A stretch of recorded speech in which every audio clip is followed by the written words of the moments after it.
Juru bicara pemerintah untuk penanganan COVID-19 Ahmad Yuryanto mengatakan adanya penambahan kasus COVID-19.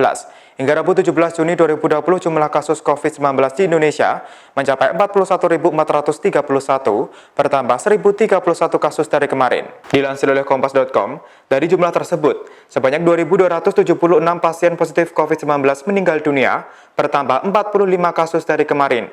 Sementara jumlah pasien sembuh sebanyak 16.243, bertambah 540 kasus dari kemarin. Penyebaran COVID-19 masih terjadi di tengah masyarakat. Oleh sebab itu, pemerintah selalu mengimbau masyarakat untuk mengusahakan menjalankan aktivitas di rumah masing-masing. Jika terpaksa harus keluar rumah, maka wajib menerapkan protokol kesehatan seperti mengenakan masker, menerapkan physical distancing, dan mencuci tangan setelah beraktivitas. Ada penambahan kasus konfirmasi COVID-19 positif sebanyak 1.031 orang, sehingga akumulasi total positif yang telah kita miliki sebanyak 41.431 orang.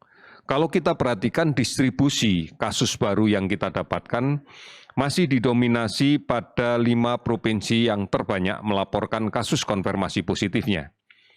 Di antaranya yang satu adalah Jawa Timur. Hari ini melaporkan ada 225 kasus baru dan 56 kasus sembuh. Kemudian DKI Jakarta 127 kasus baru dan 116 sembuh.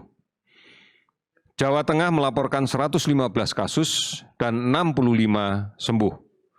Kemudian Kalimantan Selatan 86 kasus dan 80 sembuh. Sulawesi Selatan 84 kasus dengan 16 sembuh. Ada 17 provinsi yang hari ini melaporkan penambahan kasus di bawah 10 dan ada 4 provinsi yang hari ini tidak melaporkan ada penambahan kasus sama sekali.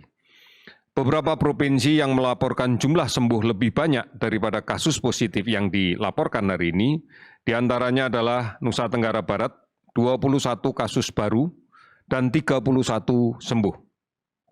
Kemudian Kepulauan Riau, 9 kasus baru, 12 sembuh. Kalimantan Timur, 5 kasus baru, 17 sembuh. Sumatera Barat, 4 kasus baru dan 6 sembuh. Kemudian Sulawesi Barat, 1 kasus baru, 5 sembuh. Kalimantan Utara, tidak ada laporan kasus baru tapi 8 sembuh. Sulawesi Tengah, tidak ada kasus baru dan 4 sembuh. Komunikasi yang kami lakukan dengan Dinas Kesehatan terkait dengan masih tingginya kasus ini diperoleh dari tracing atau penelusuran kontak dekat dari kasus positif yang dirawat di rumah sakit, dilakukan secara lebih agresif dan kemudian dilakukan pemeriksaan dengan menggunakan PCR atau TCM. Demikian Tribun News Update hari ini, nantikan berita terbaru lainnya hanya di tribunnews.com. Terima kasih sudah nonton, jangan lupa like, subscribe, dan share ya!